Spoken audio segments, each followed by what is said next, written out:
प्रियजन हो, पुन्हा एक वार मी आपल्या सर्वांचे देवाच्या ह्या विशिष्ट मालिकेमध्ये हार्दिक स्वागत करत आहे. आजचे प्रकटीकरण ह्या मालिकेमध्ये आपण पुढे वाटचाल करत आहोत आणि त्या मालिकेमधला आजचा हा 10वा संदेश आहे. या संदेशाचं शीर्षक आहे लाउदिकिया येथील मंडळी. बंधू आणि भगिनींनो, आज मी तुम्हा सर्वांस शाबाताच्या शुभेच्छा देऊ इच्छितो आणि विनंती करू इच्छितो की आजचा जो संदेश आहे तो संदेश आपण सर्वांनी मनपूर्वक ऐकावा आणि त्याच्याकडे लक्ष द्यावं.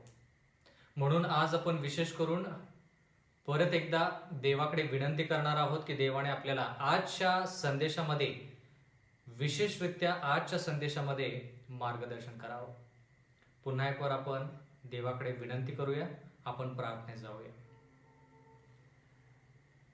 पवित्र पवित्र सेनाधीश परमेश्वरा, आजचा हा दिवस पवित्र आहे आणि ह्या पवित्र दिनी परमेश्वरा तू आम्हा सर्वांस ही संधी दिलेली आहेस जेणेकरून आम्ही तुझ्या चरणी यावं, तुझी स्तुती भक्ती करावी, तुझ्या नावाचा जयघोष करावा आणि परमेश्वरा ह्याद्वारे आम्हाला आशीर्वाद देखील मिळावा. म्हणून ही जी संधी तू देव केलेली आहेस म्हणून उपकार मानतो.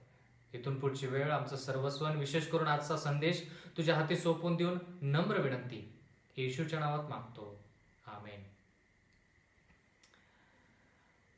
बंधू आणि भगिनींनो, आजचा जो संदेश आहे तो संदेश सेव्हन्थ डे ॲडव्हेंटिस्ट मंडळीसाठी अत्यंत महत्वाचा आहे. लाउदिकिया येथील मंडळी, ह्या मंडळीविषयी जर आपण पाहिलं तर ही मंडळी म्हणजे थोडक्यात जे लोक फिलाडेल्फिया मंडळीतून पुढे त्यांनी वाटचाल केली. फिलाडेल्फिया ह्या मंडळीची जर आपण कारकीर्द पाहिली, फिलाडेल्फिया म्हणजे बंधुप्रेम, तर त्या मंडळीची जर कारकीर्द पाहिली तर 1833 इसवी सन ते 1844 इसवी सन अशी आहे. म्हणजे जे लोक 1844 इसवी सन मध्ये जिवंत होते त्यांनीच लाउदिकिया मंडळीमध्ये पदार्पण केलं. त्यांचं नाव, मंडळीचं नाव जरी बदललं असलं तरी देखील तेच लोक आहेत. म्हणजे बंधू आणि भगिनींनो, आपण काही आठवड्यांपासून 7 मंडळांविषयी शिकत आहे, तर आज आपण 7व्या मंडळीविषयी शिकणार आहोत आणि ही मंडळी आहे लाउदिकिया मंडळी आणि ह्या मंडळीचा अर्थ आहे लोकांचा न्याय. लाउदिकिया ह्या शब्दाचा अर्थ आहे लोकांचा न्याय आणि ह्या मंडळीची जर कारकीर्द आपण पाहिली तर 1844 इसवी सन पासून जवळपास येशू ख्रिस्त येईपर्यंत किंवा कृपेचा काळ संपेपर्यंत असं म्हटलं तर चालेल, ही मंडळी जी आहे ही शेवटची मंडळी आहे. आपण एफिस मंडळीपासून सुरुवात केली. एफिस, स्मुर्ना, परगम, थुअतिरा, मग आपण बाकीच्या मंडळ्या पाहिल्या, सार्दिस मंडळी पाहिली, फिलाडेल्फिया मंडळी पाहिली. आज आपण लाउदिकिया मंडळी पाहणार आहोत. तर प्रगटीकरणाच्या पुस्तका व्यतिरिक्त प्रगटीकरण याचा 3रा अध्याय आणि 14 वचन जरा ह्या ठिकाणी आपण लक्ष देऊया. लाउदिकिया येथील मंडळीच्या दूताला लिही. आता प्रगटीकरणाच्या पुस्तकामध्ये लाउदिकिया हा शब्द आलेला आहे आणि त्या मंडळीविषयी लिहिलेला आहे, पण ह्या मंडळीविषयी आणखी कोणत्या पुस्तकामध्ये लिहिलेलं आहे का ते पाहिलं पाहिजे. ज्यावेळेस आपण एफिस मंडळीविषयी शिकलो, म्हणजे प्रगटीकरणाच्या पुस्तकामध्ये एफिस मंडळीविषयी लिहिलेलं आहे, तर त्यावेळेस आपण एफिसकारास पत्र हे देखील पाहिलं. कारण की का, एफिस मंडळीसाठी एफिसकारास पत्र हे पुस्तक अत्यंत गरजेचं आहे. तसं आता लाउदिकिया मंडळीच्या विषयी प्रगटीकरणा व्यतिरिक्त आणखी कोणत्या पुस्तकामध्ये लिहिलेलं आहे ते पाहूया. कलेसिकरास पत्र याचा 2रा अध्याय आणि 1 वचन.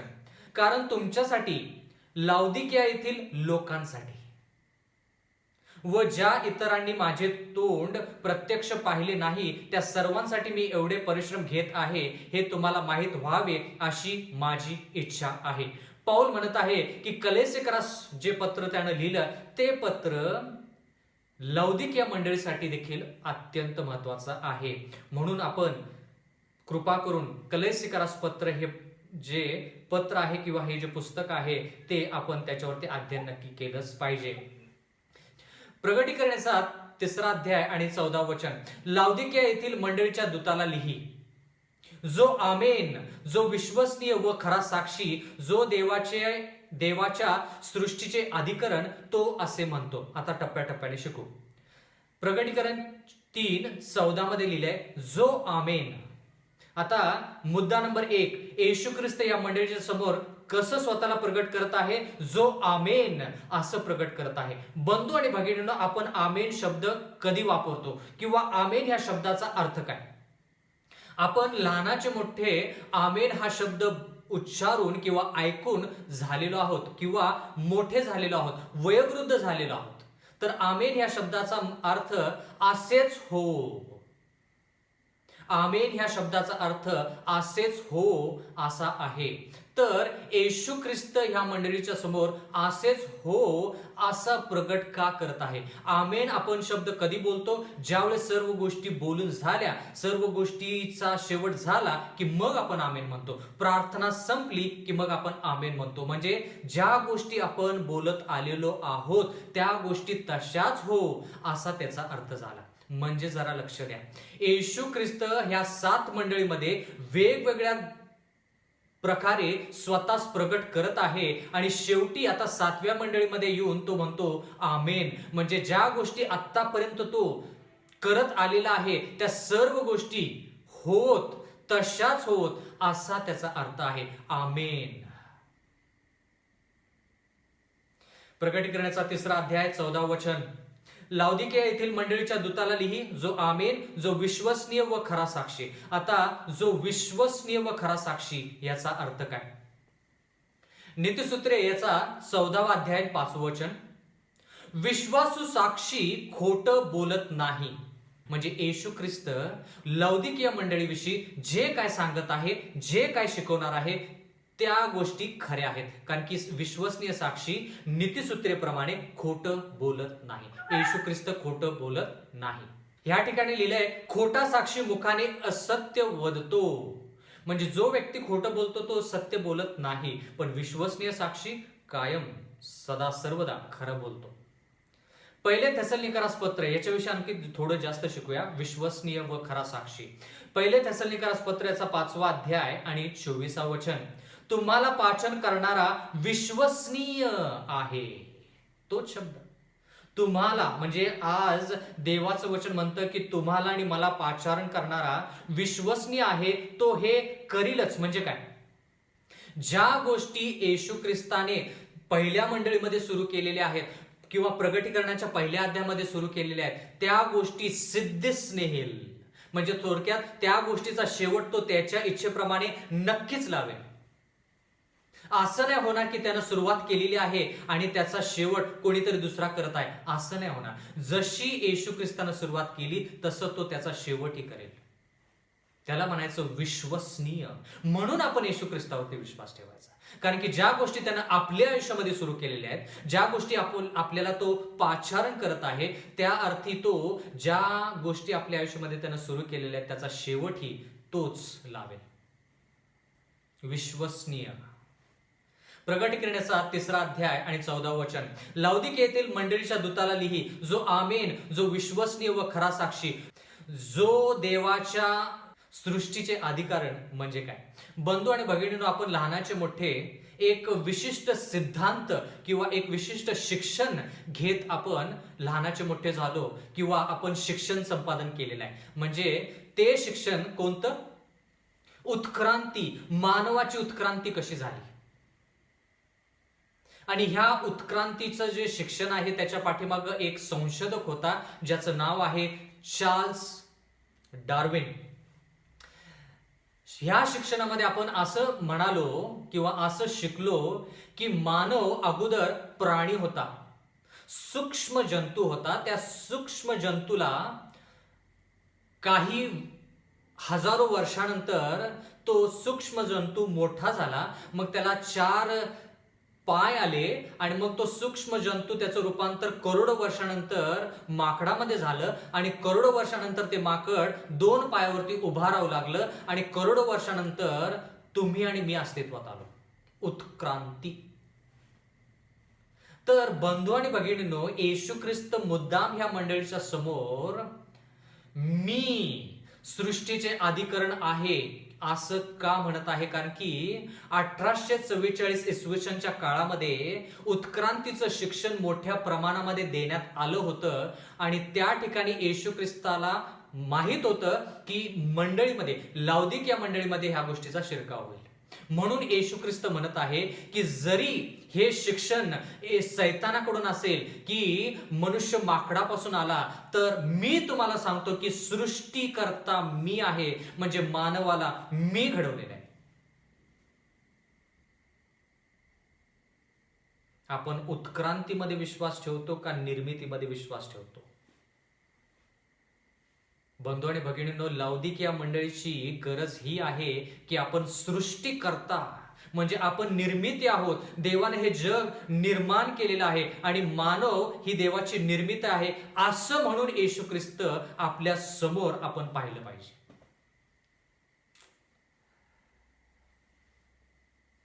पुढचं वचन, प्रगटीकरणाचा 3रा अध्याय आणि 15 वचन. तुझे कृत्य मला ठाऊक आहे, तू शीत नाहीस व उष्ण नाहीस. तू शीत किंवा उष्ण असतास तर बरे होते. परत एकदा, येशू ख्रिस्त प्रत्येक मंडळीमध्ये जशी मंडळी आहेत तसं सर्व गोष्टी सांगत आहे. सर्व गोष्टी तशा सांगत आहे, म्हणून तो विश्वसनीय साक्ष आहे. प्रगटीकरणाच्या 1ल्या अध्यायामध्ये आपण शिकलो, मेलेल्यातून प्रथम जन्मलेला, विश्वसनीय साक्षी, खरा साक्षी. या ठिकाणी देवाचं वचन म्हणतं की तुझी कृत्य मला ठाऊक आहेत. म्हणजे येशू ख्रिस्त म्हणतो की लाउदिकिया मंडळी जी आहे त्या मंडळीचे कृत्य देवाला माहीत आहेत. आता पुढे जाण्याच्या अगोदर आपण जरा थोडा विचार करूया. ह्या मंडळीची थोडक्यात कारकीर्द, बरं का, 1844 इसवी सन पासून, जरी आपण ही तारीख जरी नमूद केली असली तरी देखील, जसं मी अगोदर सांगितलं तुम्हाला की ह्या तारखा ज्या आहेत त्या अचूक नाहीत. आपल्याला फक्त वेळ कळावी म्हणून ह्या तारखा आहेत. बरोबर 1844 इसवी सनला लाउदिकिया मंडळी अस्तित्वात आली गरजेचं नाही, त्या काळामध्ये. आणि ही मंडळी कुठपर्यंत असेल? कृपेचा काळ संपूपर्यंत ही मंडळी अस्तित्वात असेल, किंवा येशू ख्रिस्त येईपर्यंत. आता ह्या ठिकाणी लिहिलंय तुझी कृत्य मला ठाऊक आहेत. आता कोणती मंडळी जी आहे जी 1844 इसवी सनच्या दरम्यान तिची स्थापना झाली आणि येशू ख्रिस्त येईपर्यंत ती कार्यरत असेल आणि ती देवाची मंडळी आहे? कोणती मंडळी? बंधू आणि भगिनींनो, जर आपण प्रगटीकरणाचा 12वा अध्याय आणि जर 17 वचन वाचलं तर त्या ठिकाणी आपण काय पाहत आहोत? प्रगटीकरणाचा 12वा अध्याय आणि 17 वचन. अजगर स्त्रीवर रागावला. स्त्री म्हणजे देवाची मंडळी. अजगर स्त्रीवरती रागावला आणि जे लोक देवाची आज्ञा पाळतात आणि येशूविषयीची साक्ष देतात, जे उरलेले आहेत, जे बाकीचे आहेत, त्यांच्या संगती लढण्यासाठी तो निघून गेला. आता प्रगटीकरणाचा 12वा अध्याय जो आहे तो आपल्याला खऱ्या मंडळीविषयी सांगतो. आता त्या ठिकाणी खरी मंडळीचे जर आपण गुणधर्म पाहिले तर त्याच्यावरून आपल्याला कळतं की सेव्हन्थ डे ऍडव्हेंटिस्ट मंडळी, प्रगटीकरणाचा 12वा अध्याय विशेष करून 17 वचन ज्याच्यामध्ये 10 आज्ञेविषयी लिहिलेलं आहे. मंडळीचे गुणधर्म म्हणजे 10 आज्ञा लिहिलेल्या आहेत. त्या ठिकाणी येशू ख्रिस्ताची साक्ष म्हणजे त्या ठिकाणी एक संदेश आहे, ज्या संदेशाचं नाव एलन जी व्हाईट आहे. त्या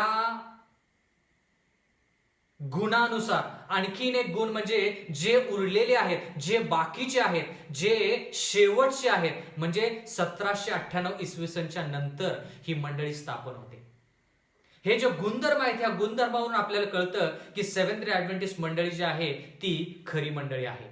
तर बंधू आणि भगिनींनो, मला तुम्हाला पुढे जाण्याच्या अगोदर हे सांगू द्या की 1844 इसवी सनच्या काळामध्ये खूप साऱ्या मंडळी होत्या, पण त्याच्यामध्ये देखील प्रगटीकरणाच्या 12व्या अध्यायानुसार आपल्याला हे कळेल की सेव्हन्थ डे ऍडव्हेंटिस्ट मंडळी ही खरी मंडळी आहे. आता महत्वाचा मुद्दा, लोक तुम्हाला विचारतील की सेव्हन्थ डे ऍडव्हेंटिस्ट हा शब्द देवाच्या वचनामध्ये म्हणजे बायबलमध्ये आहे का? उत्पत्तीपासून प्रगटीकरणापर्यंत तुम्ही कुठेही सेव्हन्थ डे ऍडव्हेंटिस्ट हा शब्द आम्हाला दाखवा. आहे का? उत्तर आहे नाही. मग आपण कशावरून म्हणतो की सेव्हन्थ डे ऍडव्हेंटिस्ट मंडळी ही खरी मंडळी आहे? मग त्यांनाच एक प्रश्न विचारायचा, जर ते रोमन कॅथलिक असतील तर त्यांनाच प्रश्न विचारायचा की रोमन कॅथलिक मंडळी हा शब्द देवाच्या वचनामध्ये उत्पत्तीपासून प्रगटीकरणापर्यंत आहे का? नाही. मग ते पेंटकॉस्ट मंडळीमधले असतील, ते म्हणतील ठीक आहे, सेव्हन्थ डे ऍडव्हेंटिस्ट मंडळीचं नाव नाही. मग त्यांना विचारायचं की पेंटेकॉस्ट हे नाव आहे का? म्हणजे बंधू आणि भगिनींनो, नाव असणंच आहे तसे शब्द असणं गरजेचं नाही. जे गुणधर्म खऱ्या मंडळीचे आहेत ते गुणधर्म पाहिल्यानंतर आपल्याला कळतं की ते गुणधर्म कोणासाठी आहेत.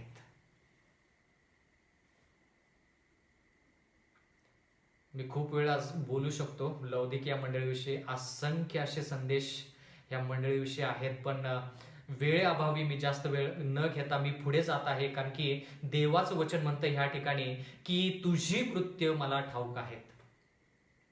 म्हणजे थोडक्यात सेव्हन्थ डे ऍडव्हेंटिस्ट मंडळीचे कृत्य देव म्हणतो की मला माहीत आहेत. म्हणजे जर देवाने एखादी मंडळी स्थापन केली असेल शेवटच्या काळामध्ये, शेवटची मंडळी जी खरी मंडळी आहे त्याच्या व्यतिरिक्त कोणतीही मंडळी खरी नाही.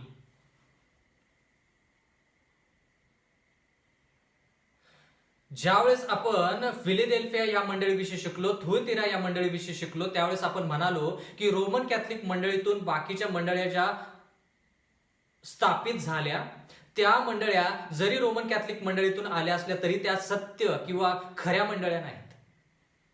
कारण की खऱ्या मंडळीची ओळख प्रगटीकरण 12 मध्ये आपल्याला होते. त्या मंडळी, त्या गुणानुसार जी मंडळी आहे ती खरी मंडळी.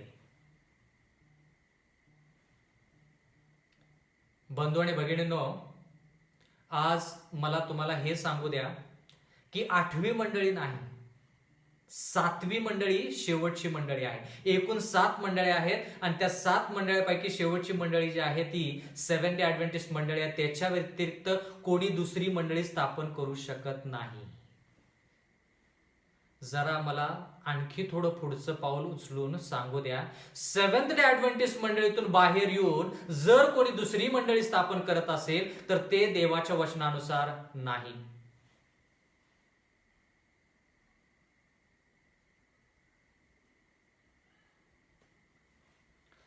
प्रगटीकरणाचा 3रा अध्याय आणि 15 वचन, तुझे कृत्य मला ठाऊक आहे, तू शीत नाहीस व उष्ण नाहीस. तू शीत किंवा उष्ण असतास तर बरे झाले असते. देवाचं वचन म्हणतं, आता लौदिकिया मंडळी म्हणजे लोकांचा न्याय. लौदिकिया या शब्दाचा अर्थ लोकांचा न्याय. फिलाडेल्फिया या शब्दाचा अर्थ बंधू प्रेम. इफिस या मंडळीचा अर्थ पहिला किंवा सुरुवात. तर ह्या ठिकाणी देव म्हणत आहे लौदिकिया मंडळीला म्हणजे सेव्हन्थ डे ऍडव्हेंटिस्ट मंडळीला की तू उष्ण किंवा शीत असतास, ह्यापैकी दोन्हीपैकी एक असतास तर बरं झालं असतं. पण तू काय आहेस? तू शीतही नाहीस व तू उष्णही नाहीस. तू शीत किंवा उष्ण असतास तर बरं झालं असतं. आता जरा लक्ष द्या, जर आपण त्या काळातल्या लौदिकिया या शहराचा जर विचार केला, लौदिकिया या शहराचा विचार जर केला तर त्या शहराच्या बाजूला एक नदी असायची किंवा नदी होती. त्या नदीचं पाणी गरमही नव्हतं आणि थंडही नव्हतं. त्या नदीचं पाणी गरमही नव्हतं आणि थंडही नव्हतं, ते कोमट असं होतं. म्हणून देवाने ती भाषा लौदिकिया मंडळीसाठी वापरली आहे, जेणेकरून लौदिकियातील लोकांना, त्या मंडळीच्या लोकांना कळावं की येशू ख्रिस्त काय नेमकं बोलत आहे. म्हणजे ठिकाणानुसार पाहिलं तर पहिल्या शतकात, पण जर वेळानुसार पाहिलं तर हे वचन आपल्यासाठी लागू आहे. आता उष्णही नाहीस आणि थंडही नाहीस. आता थंड म्हणजे काय ते थोडक्यात आपण पाहूया. मत्तई याचा 24वा अध्याय आणि 12 वचन शेवटच्या काळाविषयी लिहिलेलं आहे. मत्तई याचा 24वा अध्याय 12 वचन, आणि अनिती वाढल्यामुळे पुष्कळांची प्रीती थंडावेल. अनिती म्हणजे पाप वाढल्यामुळे पुष्कळांची प्रीती थंडावेल, पुष्कळांचं प्रेम कमी होईल असं देवाचं वचन म्हणतं. आणि ह्या मंडळीमध्ये, लौदिकिया मंडळीमध्ये हे लोक उष्णही नाहीत आणि थंडही नाहीत, म्हणजे मध्येच कुठेतरी आहेत. म्हणजे थोडक्यात काय, ह्या मंडळीमध्ये इतक्या प्रमाणामध्ये पाप वाढलेलं आहे की ह्या लोकांमधलं प्रेम जे आहे ते कमी झालेलं आहे. जे आहे ते आहे. देवाचा सेवक असल्या कारणाने खोटंही बोलता येत नाही आणि जे खरं बोलायचं असेल ते प्रेमानंच बोललं पाहिजे. आणि मी खोटी आशा कोणाला देऊ शकत नाही आणि जे खरं आहे ते देवाच्या वचनातून मी बोलत आहे. पाप वाढल्यामुळं लोकांचं प्रेम कमी होतं. जर सेव्हन्थ डे ॲडव्हेंटिस्ट मंडळीमध्ये किंवा लाउदिकिया मंडळीमध्ये जर प्रेम कमी झालं असलं तर त्याचं एक कारण असं आहे की लोक पापामध्ये जास्त प्रमाणामध्ये आहेत. जेवढं पाप कमी तेवढी उष्णता जास्त, जेवढं पाप जास्त तेवढी उष्णता कमी आणि थंडपणा जास्त. प्रगटीकरणाचा 3 अध्याय 16 वचन, पण तू तसा नाहीस, कोमट आहेस, म्हणजे उष्णही नाहीस आणि थंडही नाहीस, तू कोमट आहेस, म्हणजे उष्ण नाहीस, शीत नाहीस, म्हणून मी तुला आपल्या तोंडातून ओकून टाकणार आहे. वाईट परिस्थिती आहे. बंधू आणि भगिनींनो, पहिला मुद्दा असा होता की येशू ख्रिस्त या मंडळीच्या समोर कसा प्रगट करतो स्वतःला, जो आमेन, विश्वसनीय, खरा साक्षी व सृष्टीचे अधिकरण असा प्रगट करत आहे. ह्या ठिकाणी वाईट दुर्गुण म्हणजे वाईट गुण कोणते आहेत या मंडळीचे? ही मंडळी कोमट आहे, उष्णही नाही आणि शीतही नाही. आणि देवाचं वचन म्हणतं की मी तुला तोंडातून ओकून टाकणार आहे. आता तोंडातून ओकून टाकणार म्हणजे काय? थोडक्यात नाकारणार आणि नवीन मंडळी स्थापन करणार नाही. नाही. आता तोंडातून ओकून टाकणार म्हणजे काय? तोंडातून ओकून टाकणे म्हणजे काय?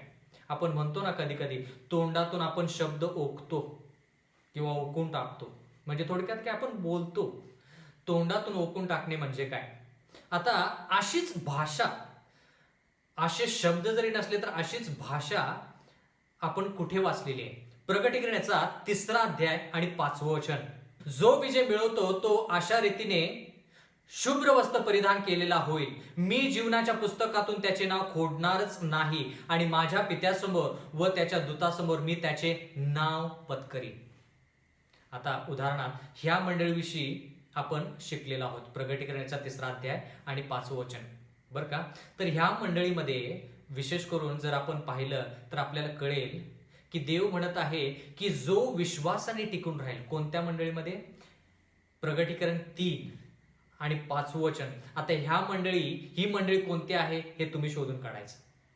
थोडा अभ्यासक्रम, तुम्ही ही मंडळी शोधून काढायचं. ह्या मंडळीविषयी आपण शिकलेलो आहोत. आता ह्या मंडळीमध्ये देवानं काय सांगितलं की जो विश्वासाने टिकून राहील, म्हणजे पावित्र्य टिकवून ठेवेल, त्याचं नाव मी पित्यासमोर पत्करीन. त्याचं नाव मी तोंडाने पित्यासमोर पत्करीन. त्याचं नाव मी पित्याच्या समोर सादर करीन. म्हणजे तोंड हा शब्द त्या ठिकाणी आपण पाहू शकतो. बंधू आणि भगिनींनो, देवाचं वचन म्हणतं की जे लोक पावित्र्य टिकवून ठेवतील त्यांचं नाव देवासमोर येशू ख्रिस्त पत्करील, म्हणजे त्या लोकांचं नाव घेईल तोंडाने. तो जर भाग आहे तर लाउदिकिया मंडळीविषयी देव म्हणत आहे की उष्णही नाहीस आणि शीतही नाहीस, म्हणून मी तुला तोंडातून ओकून टाकेल, म्हणजे तुझं नाव मी देवासमोर, माझ्या पित्यासमोर घेणार नाही किंवा पत्करणार नाही, त्याच्याविषयी साक्ष देणार नाही, तुझं नाव मी सादर करणार नाही. त्या गोष्टीचा अर्थ आहे तोंडातून ओकून टाकणे. प्रगटीकरणाचा 3 अध्याय आणि 17 वचन, मी श्रीमंत आहे, मी धन मिळवले व मला काही उणे नाही असे तू म्हणतोस. हे शब्द फार जवळचे आहेत बरं का आपल्यासाठी, कारण की हे शब्द आपण तोंडाने जरी बोलत नसलो तर आपल्या अंतःकरणामध्ये हे विचार जे आहेत ते खूप घोळतात. कोणते विचार? मी श्रीमंत आहे, मी धन मिळवले आहे व मला काही उणे नाही असे तू म्हणतोस. म्हणजे येशू ख्रिस्त म्हणतो की लाउदिकिया मंडळीमध्ये, म्हणजे शेवटच्या मंडळीमध्ये लोक काय म्हणत आहेत? त्यांनी धन मिळवलेलं आहे आणि खरंच त्यांनी धन मिळवलेलं आहे. ते श्रीमंत आहेत, खरंच त्यांनी श्रीमंती त्यांना प्राप्त झालेली आहे. जर आपण सेव्हन्थ डे ऍडव्हेंटिस्ट मंडळीचा विचार केला, 40-50 वर्षाची मंडळी, जर त्या मंडळीचा आपण विचार केला, तर आपण जितके आज श्रीमंत आहोत, धनवान आहोत, तेवढे आपण 20-30 वर्षापूर्वी नव्हतो. आणि मला नाही वाटत की आपल्यामध्ये कोण असं म्हणेल की नाही, आपली परिस्थिती आर्थिकदृष्ट्या तशीच आहे, त्याच्यामध्ये काही फरक झालेला नाही, असं मला नाही वाटत की कोण म्हणेल. कारण की आपल्या सर्वांनाच माहिती आहे की आर्थिक परिस्थिती चांगली झालेली आहे, पण आध्यात्मिक परिस्थिती ढासळलेली आहे. जितकी आपली आर्थिक परिस्थिती चांगली झालेली आहे, तितकी आपली आध्यात्मिक परिस्थिती ढासळलेली आहे. जी आहे परिस्थिती, ती परिस्थिती आहे. या ठिकाणी लिहिलेलं आहे, पण तू कष्टी, दीन, दरिद्री, आंधळा व उघडा वागडा आहेस, हे तुला कळत नाही. म्हणजे ह्या मंडळीला ह्या गोष्टीची जाणीव होत नाही की हे लोक, म्हणजे आपल्या मंडळीमधले लोक कष्टी आहेत, दीन आहेत, दरिद्र आहेत. त्यांना वाटतं की पैसा आलेला आहे म्हणजे आपण चांगले आहोत किंवा आपली परिस्थिती चांगली आहे. नाही.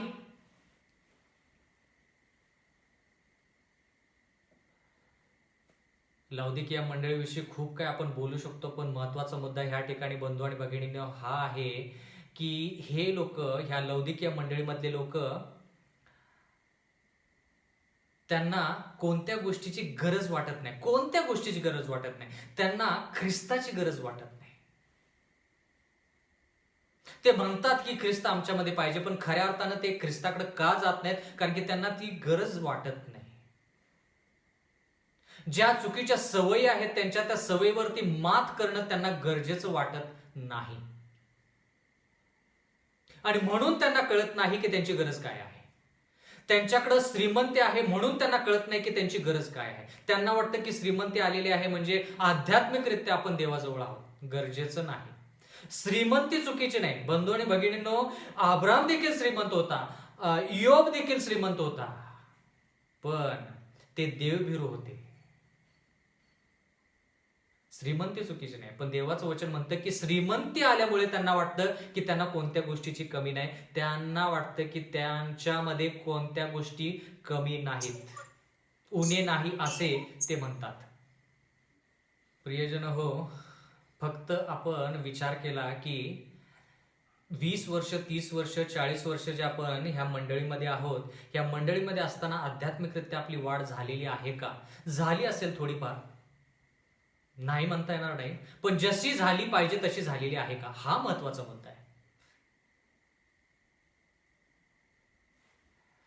आता ह्या ठिकाणी लिहिलेलं आहे प्रकटीकरण 3:17 मध्ये, मी श्रीमंत आहे, मी धन मिळवले आहे व मला काही उणे नाही असे तू म्हणतोस, पण तू कष्टी. कष्टी म्हणजे काय? आता आपण कष्टी म्हणजे काय ह्याचा अर्थ पाहूया.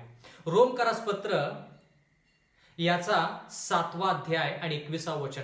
रोमकरास पत्राचा 7वा अध्याय आणि 21वा वचन. सेव्हन्थ डे ऍडव्हेंटिस्ट मंडळीची परिस्थिती, लौदिकिया मंडळीची परिस्थिती कष्टी आहेत. कष्टी कशामध्ये? कशामध्ये त्यांनी कष्ट घेतलेला आहे? रोमकरास पत्राचा 7वा अध्याय 21वा वचन, तर मग जो मी सत्कर्म करू इच्छितो त्या माझ्याजवळ वाईट आहेच असा नियम मला आढळतो. ह्या ठिकाणी पाऊल म्हणत आहे की जी सत्कर्म म्हणजे चांगल्या गोष्टी ज्या करायच्या आहेत त्यांची इच्छा ह्या लोकांमध्ये आहे, पण ती इच्छा जी आहे तेवढी इच्छा बाळगून चालत नाही. इच्छा असून फक्त काही होऊ शकत नाही. पाऊल म्हणतो की 7व्या अध्यायामध्ये जो मनुष्य आहे त्याच्याकडे इच्छा आहे की चांगलं करायचं, पवित्र आयुष्य जगायचं, पण फक्त इच्छाच आहे, बाकीचं काही नाही. रोमकरास पत्राचा 7वा अध्याय 22वा वचन, माझ्या अंतरात्मा देवाच्या नियमशास्त्रामुळे हर्ष करतो. म्हणजे देवाचं नियमशास्त्र ह्या लोकांना आवडतं.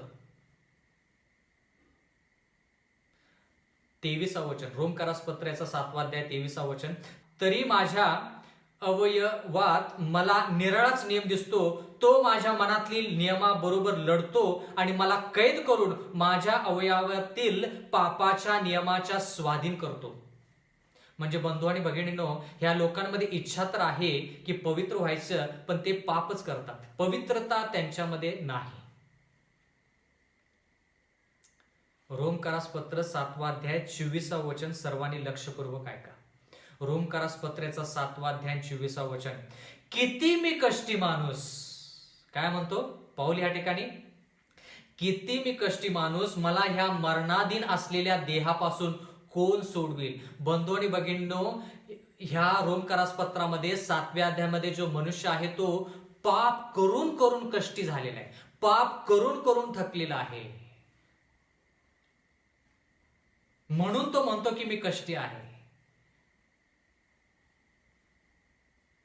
ह्या चांगल्या गोष्टी करून थकलेला नाही, पवित्रता ह्याच्यामध्ये आहे म्हणून हा थकलेला नाही, देवाचं कार्य ह्यानं खूप केलेलं आहे म्हणून हा थकलेला नाही. देवाचं वचन म्हणतं कष्टी, म्हणजे किती मी कष्टी माणूस, म्हणजे पाप करायचं, देवाकडे यायचं, पापाची क्षमा मागायची, परत जायचं फक्त पाप करण्यासाठी.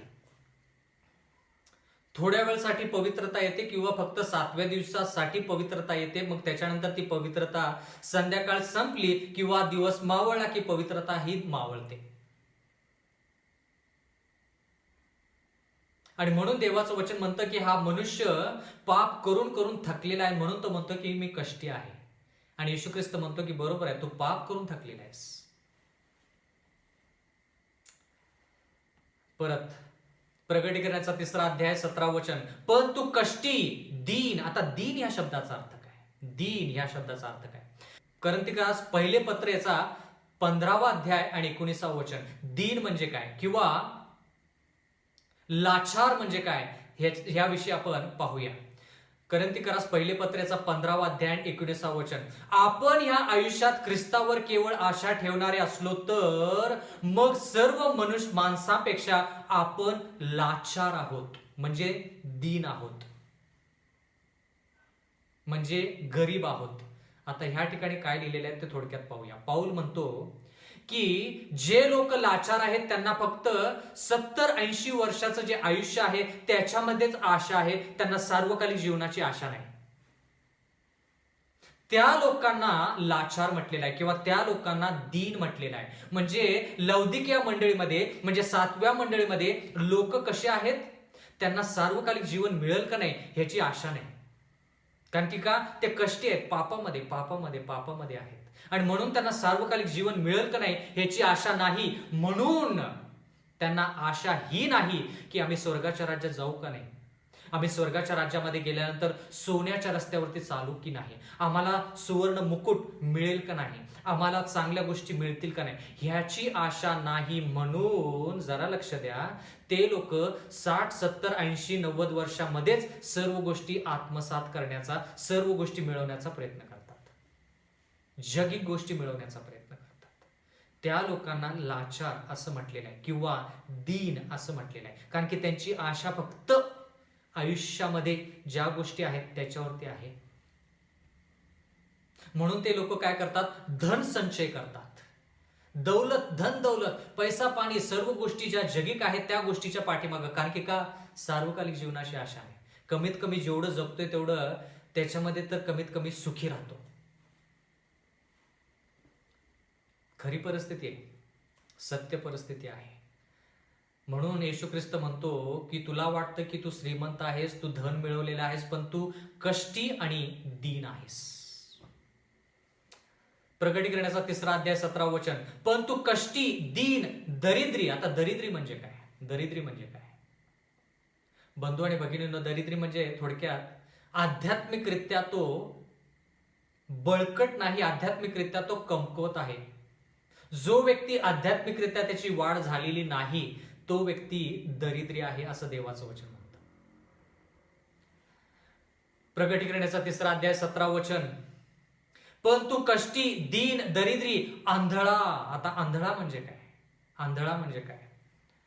2 पेत्र याचा 1 अध्याय 5वं वचन. कोणता शब्द शिकत आहोत? आंधळा म्हणजे काय? लौदिकिया मंडळीला आंधळा असं का म्हटलेलं आहे? तुम्ही आणि मी आज पाहत आहोत, तुम्ही मला पाहत आहात, मी तुम्हाला पाहत आहे. आंधळे कसे काय, कोणत्या दृष्टिकोनातून आपण आंधळे? 2 पेत्र्याचा 1 अध्याय 5वं वचन, ह्याच कारणास्तव तुम्ही होईल तितका प्रयत्न करून आपल्या विश्वासात सात्विकतेची, म्हणजे विश्वासाच्या जोडीला काय पाहिजे, सात्विकता पाहिजे. सात्विकतेत ज्ञानाची, म्हणजे सात्विकतेमध्ये कोणाची भर टाकली पाहिजे, ज्ञानाची भर टाकली पाहिजे. म्हणजे त्या ठिकाणी विश्वास पाहिजे, सात्विकता पाहिजे, ज्ञान पाहिजे. एवढंच नाही, दुसरे पेत्र्याचा पहिला अध्याय आणि 6वं वचन, ज्ञानात इंद्रिय दमनाची, ज्ञानात इंद्रिय दमनाची, इंद्रिय दमनात धीराची, म्हणजे त्या ठिकाणी इंद्रिय दमन पाहिजे, धीर पाहिजे. धीरात सुभक्तीची, म्हणजे या सर्व गोष्टी जोडल्या गेल्या पाहिजेत. धीरात सुभक्तीची. दुसरे पेत्र्याचा पहिला अध्याय 7वं वचन, सुभक्तीत बंधुप्रेमाची, आणि बंधुप्रेमात प्रीतीची भर घाला.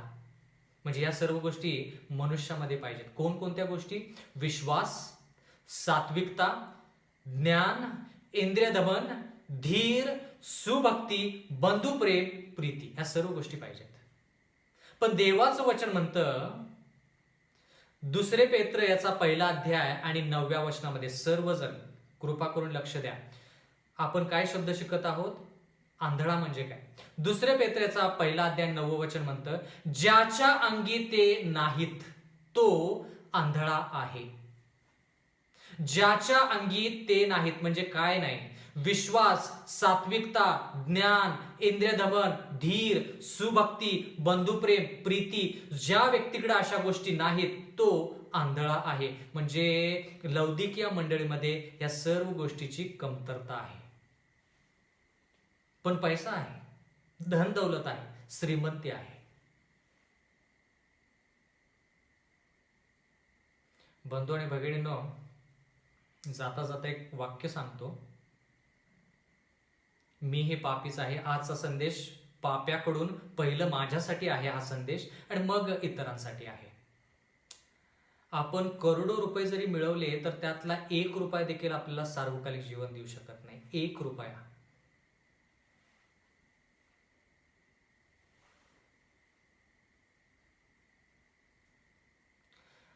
जसं आपण पाची पक्वान जर खाल्लं, शाकाहारी भोजन जर खाल्लं, शाकाहार भोजन आरोग्यासाठी चांगलं आहे, शाकाहार भोजन जरी खाल्लं तर त्या शाकाहार भोजनामधला एकही घास आपल्याला जसं सार्वकालिक जीवन देऊ शकत नाही किंवा सदा सर्व काळासाठी जिवंत ठेवू शकत नाही, तसं जेवढं धन संपत्ती आपण मिळवलेली आहे, जेवढं मोठी घरं आपली आहेत, त्या घरामधली एकही वीट आपल्याला सार्वकालिक जीवन देऊ शकत नाही.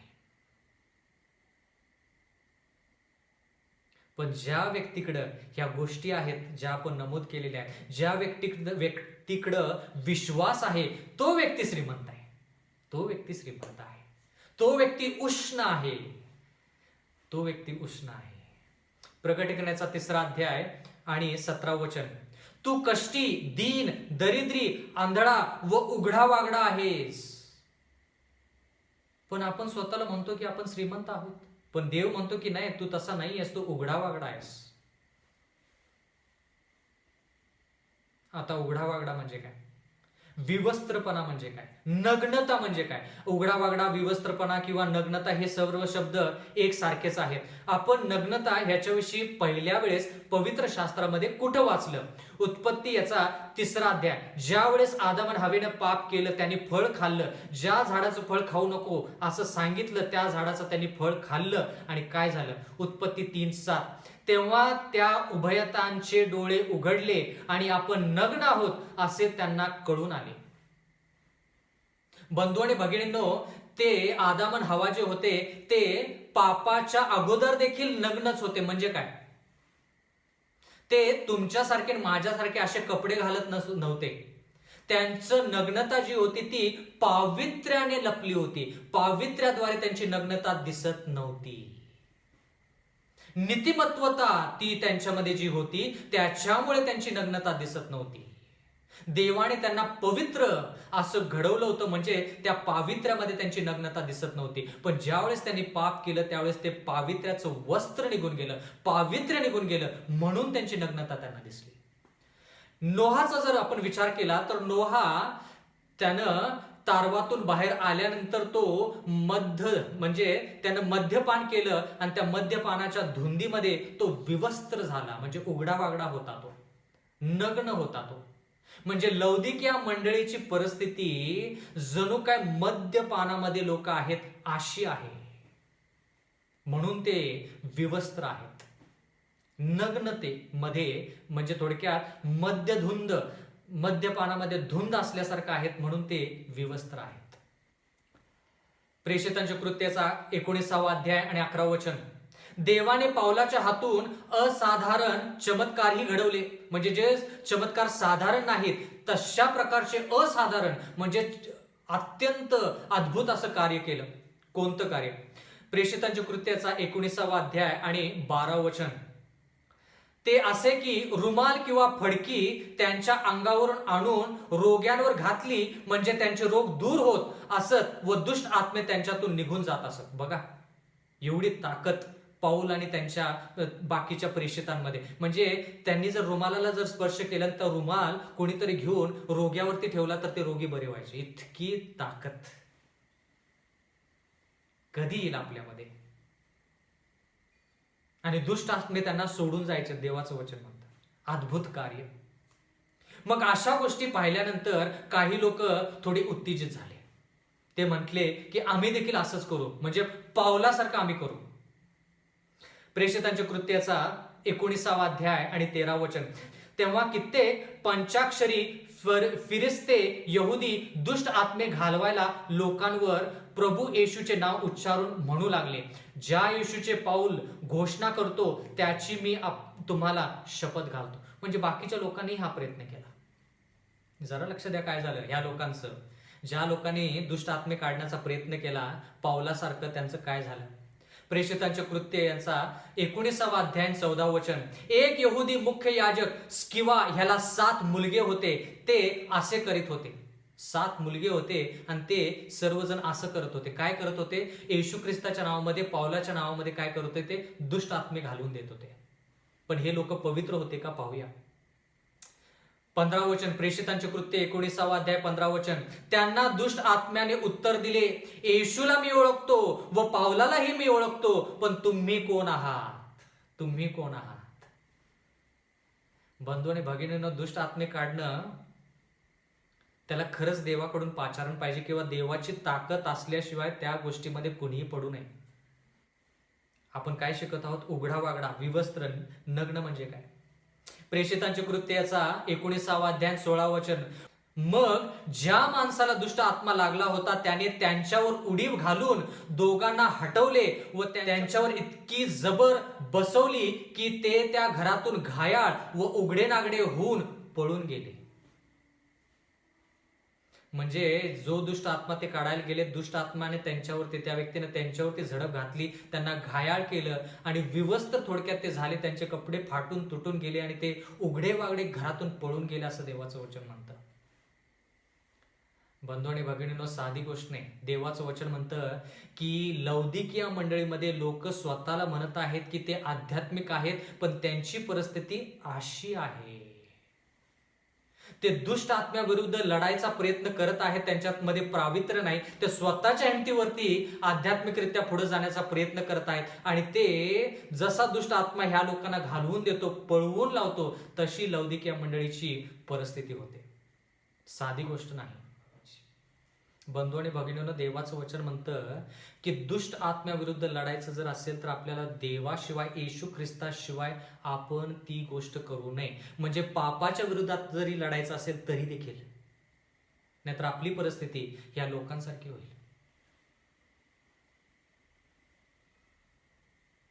लौदिकिया मंडळी, 7 मंडळांविषयी शिकलो, पण 6 मंडळांमध्ये एक ना एक गुण चांगला कोणता तरी आहे. 7 मंडळांविषयी आपण शिकलो. परत तुम्ही ते संदेश ऐका, वाचा, पहा.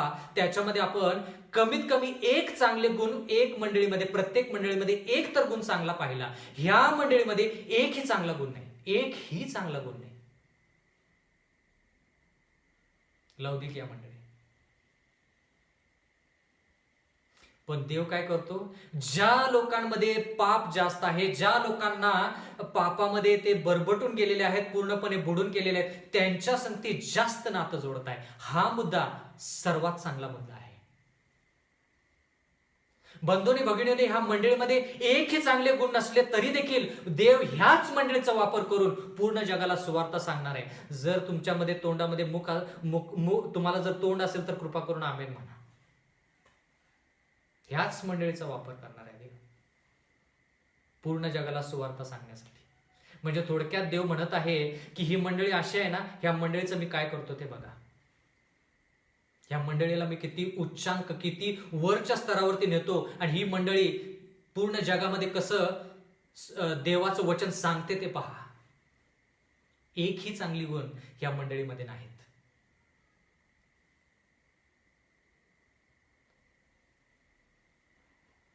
प्रकटीकरणाचा 3रा अध्याय 18 वचन. म्हणून मी तुला मसलत देतो की श्रीमंत होण्यासाठी तू अग्नीने शुद्ध केलेले सोने माझ्यापासून विकत घे. देवाने आता या ठिकाणी सल्ला दिलाय.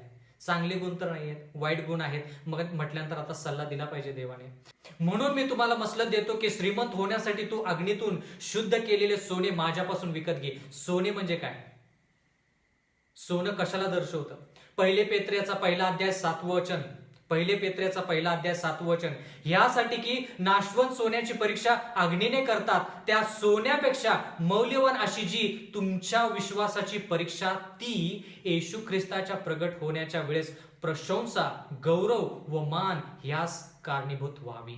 देवाचं वचन म्हणतं नाशवंत सोन्याची परीक्षा अग्नीने केली जाते, तशी ख्रिस्ती माणसाची परीक्षा विश्वासाने केली जाते. म्हणजे त्रास संकटामध्ये त्याला विश्वासच मदत करू शकतो. म्हणजे बंधू आणि भगिनींनो, ह्या मंडळीमध्ये येशू ख्रिस्तावरचा जो विश्वास आहे तो कमी आहे. विश्वास नाही येशू ख्रिस्तावरती, म्हणून हे लोक जगिक गोष्टीच्या पाठीमाग लागतात किंवा जगिक लोकांच्या पाठीमाग लागतात. विश्वास येशू ख्रिस्तावरती कमी. कसा वाढेल विश्वास? काय केलं पाहिजे विश्वास वाढवण्यासाठी? रोमकारास पत्रेचा 10 अध्याय 17 वचनामध्ये लिहिलंय, विश्वास देवाच्या वार्तेने वाढतो. देवाची वार्ता म्हणजे देवाचे शब्द आपण जितके ऐकू, जेवढे आपण त्याच्यामध्ये मनन करू, त्यानुसार चालू, तेवढा आपला विश्वास वाढीला लागेल. पण देवाचं वचन जर माहित नसेल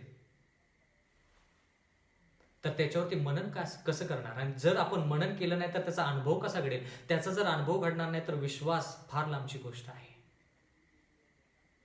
मी पापी आहे आणि आजचा संदेश एका पाप्याकडून आहे. खूप काही गोष्टी मला देखील शिकायच्या आहेत. म्हणून मी तुला मसलत देतो की श्रीमंत होण्यासाठी तू अग्नीने शुद्ध केलेले सोने माझ्यापासून विकत घे. म्हणजे विश्वास मी तुला देतो, तो विश्वास आत्मसात कर.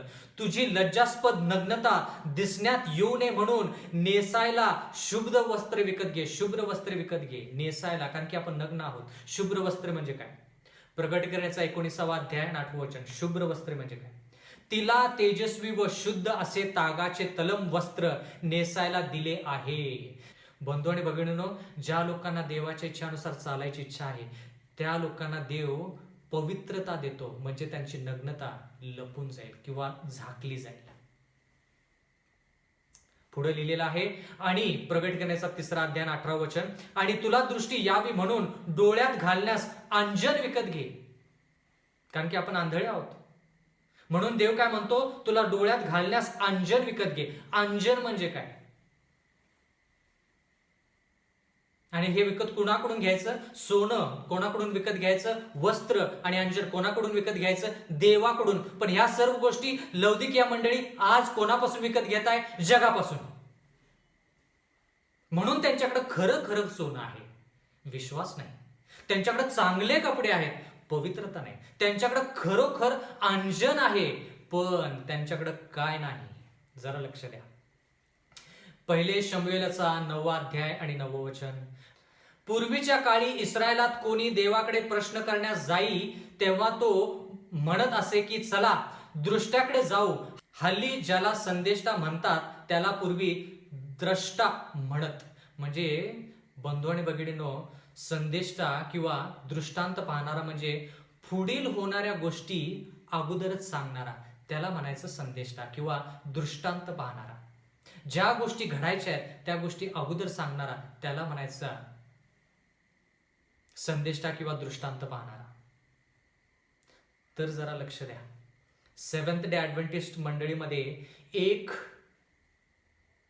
गुण असा आहे, म्हणजे सेव्हन्थ डे ॲडव्हेंटिस्ट मंडळीची परख जर आपल्याला करायची तर त्याच्यामध्ये एक गुण असा आहे की त्या मंडळीमध्ये खरा संदेष्टा आहे आणि त्या खऱ्या संदेष्टाचं नाव आहे एलन जी व्हाईट. म्हणजे थोडक्यात अंजन विकत घे म्हणजे तो जो संदेष्टा जो आपल्याला दिलेला आहे त्या संदेष्टाचे जे पुस्तकं जर आपण वाचली, त्यानं जे वचन आपल्याला जे दिलेलं आहे शेवटच्या काळामध्ये ते जर वाचलं तर आपल्याला स्पष्ट दिसेल अंजन कशासाठी वापरतात.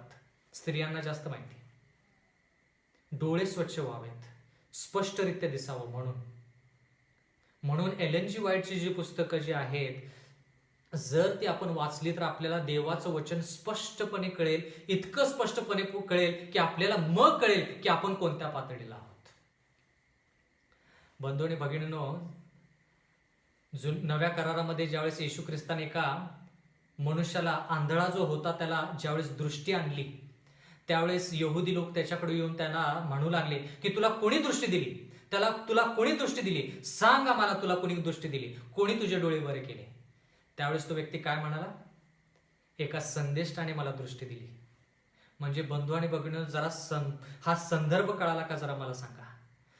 जर आपल्याला दृष्टी पाहिजे, दूरदृष्टी पाहिजे, येणाऱ्या काळामध्ये आपल्यावरती काय परिस्थिती होणार आहे, आपली काय परिस्थिती होणार आहे, आपल्यावरती कोणतं संकट येणार आहे, हे जर आपल्याला माहित पाहिजे तर अंजन आपल्याला पाहिजे. अंजन म्हणजे संदेष्टा जो देवाने दिलेला आहे त्या संदेशाचा स्वीकार करून ती पुस्तक आपण वाचली पाहिजेत. मग आपले डोळे उघडतील, आंधळापण आपला निघून जाईल आणि मग आपण म्हणू की आपल्याला दृष्टी कोणी दिली, देवाने दिली. पण कोणाद्वारे? संदेशाद्वारे. प्रकटीकरणाचा 3 अध्याय 19 वचन, जितक्यावर मी प्रेम करीतो तितक्यांचा निषेध करून त्यांना शिक्षा करीतो, म्हणून आस्था बाळग व पश्चाताप कर. आस्था पाहिजे, सल्ला सल्ला सल्ला. आपण आस्था बाळगली पाहिजे की आपण देवासारखे झालं पाहिजे, पश्चाताप केला पाहिजे. पश्चाताप करणे म्हणजे काय? या सर्व जे दुर्गुण आहेत त्याच्यापासून आपण परावृत्त झालं पाहिजे, त्याच्यापासून आपण दूर गेलं पाहिजे. प्रकटीकरणाचा 3 अध्याय 20 वचन, पहा मी दाराशी उभा आहे व दार ठोकत आहे. जर कोणी माझी वाणी ऐकून दार उघडेल तर मी त्याच्याजवळ आत जाईन आणि त्याच्याबरोबर जेवेन आणि तो माझ्या बरोबर जेवेल. येशू ख्रिस्त समंजसपणाने म्हणत आहे की जबरदस्ती मी कोणावरती करणार नाही. म्हणून तो काय म्हणतो, मी प्रत्येकाच्या अंतकरणाच्या दरवाजावरती ठोठावत आहे किंवा ठोकत आहे. तर जो कोणी माझी वाणी ऐकेल, म्हणजे काय? माझे शब्द ऐकेल. म्हणजे काय? जे वचन तुम्ही आणि मी आज ऐकत आहोत ते जर आपण ऐकले आणि त्याच्यानुसार चाललो तर येशू ख्रिस्त आत येईल, आपल्या अंतकरणामध्ये येईल आणि तो आणि आपण एकामेकांसंगती भोजन खाऊ किंवा जेवण जेवू, असं देवाचं वचन म्हणतं. संधी. पण एक वेळ असा येईल बंधू आणि भगिनींनो की ते जे ठोकणं आहे दरवाजावरती, ते जे ठोठवणे आहे, जे थाप मारणं आहे दरवाजावरती, ते थाप मारणं बंद होईल. त्याच्या अगोदर आपण आस्था बाळगली पाहिजे आणि प्रायश्चित केलं पाहिजे, प्रायश्चित केलं पाहिजे आणि आपण पश्चाताप केला पाहिजे. बंधू आणि भगिनींनो, प्रकटीकरणाचा 3 अध्याय 21 वचन, मी जसा विजय मिळवून आपल्या पित्याबरोबर त्याच्या राजसनावर बसलो तसा जो विजय मिळवतो त्याला मी राजसनावर आपल्या बरोबर बसू देईन. येशू ख्रिस्ताने विजय कसा मिळवला? येशू ख्रिस्ताने विजय कसा मिळवला? बंधू आणि भगिनींनो, येशू ख्रिस्ताला विजय मिळवण्यासाठी त्याला सर्वस्व त्याचं जे आहे ते पित्याच्या स्वाधीन करावं लागलं. प्रत्येक चमत्कार त्याने ज्यावेळेस केला त्यावेळेस पित्याला विचारून त्याने चमत्कार केला. प्रत्येक निर्णय ज्यावेळेस घेतला त्यावेळेस त्याने पित्याला विचारून निर्णय घेतला. प्रत्येक रोग्याला ज्यावेळेस बरं केलं त्यावेळेस पित्याच्या नावामध्ये त्याने बरं केलं. उपवास केले, प्रार्थना केली, लोकांसाठी त्याने प्राणांची आहुती दिली. त्याच्यावरती लोकांनी थुंकलं तरी देखील त्यानं परत त्या लोकांवरती कोणताही दंड किंवा शासन केलं नाही. उलट तो म्हणाला, देवा ह्यांना माफ कर, त्यांना कळत नाही की ते काय करत आहेत. त्या लोकांना माहित नव्हतं का ते काय करत आहेत ते. या सर्व गोष्टीतून ज्यावेळेस आपण पार पडू आणि वधस्तंभावरती येशू ख्रिस्त जसा प्राण देता झाला तसं आपण पूर्णपणे पवित्र आयुष्य जगून वधस्तंभावरती बाकीच्या लोकांसाठी सारखं जसं येशू ख्रिस्ताने बाकीचे प्रेषित लोक, तसं आपण देखील प्राणांची आहुती देऊ, जसं देवाची इच्छा असेल तसं. मग आपण विजय होऊ आणि मग आपण विजय झाल्यानंतर येशू ख्रिस्तासंती त्याच्या सिंहासनावरती बसू, तोपर्यंत नाही. म्हणून येशू ख्रिस्त काय म्हणतो, मी जसा विजय मिळवून पित्याबरोबर त्याच्या राजसनावर बसलो, तसा जो विजय मिळवतो त्याला मी आपल्या राजसनावर आपल्या बरोबर बसू देईन. म्हणजे काय, त्यानं सोनं माझ्याकडून विकत घ्यावं, मग तो विजय मिळवेल. त्यानं शुभ्र वस्त्र माझ्याकडून म्हणजे पवित्रता माझ्याकडून विकत घ्यावी, म्हणजे त्याला विजय मिळेल. त्यानं अंजन म्हणजे पुस्तकं जी वाचायची आहेत, आपल्याला देवाचं वचन जे आत्मसात करायचं, ते सर्व गोष्टी त्यांना आत्मसात कराव्या. मी दरवाजावरती ठोकावत आहे, त्यानं तो दरवाजा उघडावा, मग तो विजय पावेल. या सर्व गोष्टी आहेत. बंधूने भगिनींनो, प्रगटीकरणाचा 3रा अध्याय 22 वचन, आत्मा मंडळांना काय म्हणतो, हे ज्याला कान आहेत तो ऐको. प्रियजन हो, मला माहित आहे की मी खूप वेळ घेतलेला आहे, पण हे वचन विशिष्ट करून सेव्हन्थ डे ॲडव्हेंटिस्ट मंडळीसाठी आहे. आणि ह्या मंडळीच्या द्वारेच येशू ख्रिस्त शेवटचं कार्य पूर्ण करणार आहे.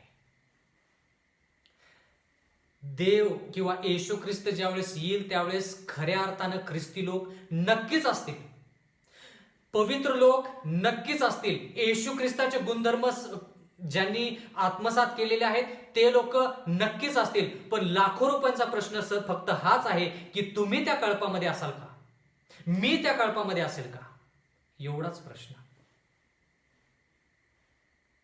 बंधूने भगिनीने, या सर्व गोष्टीचा सारांश एका प्रश्नामध्ये आहे.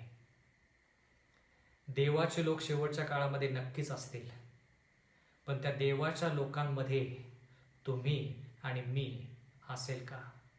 परमेश्वर आपणा सर्वांस आशीर्वाद देव. आपण प्रार्थना करूया. स्वर्गातील जिवंत परमेश्वर देवा, उपकार मानतो आजच्या वचनाबद्दल. मागत आहोत परमेश्वरा की आम्ही पूर्णपणे आमचं आयुष्य तुला स्वाधीन करून पवित्र आयुष्य जगून परमेश्वरा इतरांना देखील सार्वकालिक जीवनाची वाटचाल करण्यासाठी आम्ही मदत करावी. आणि तू ज्यावेळेस ढगावरती बसून येशील त्यावेळेस परमेश्वरा तुझ्या संती जाण्याची आमची तयारी असावी. आणि परमेश्वरा त्यानुसार आम्ही आजपासूनच तयारी करावी असं होऊ दे. इथून पुढची वेळ आम्ही तुझ्या हाती सोपवून देत आहोत. आम्हाला सर्वांना तू तारण दे.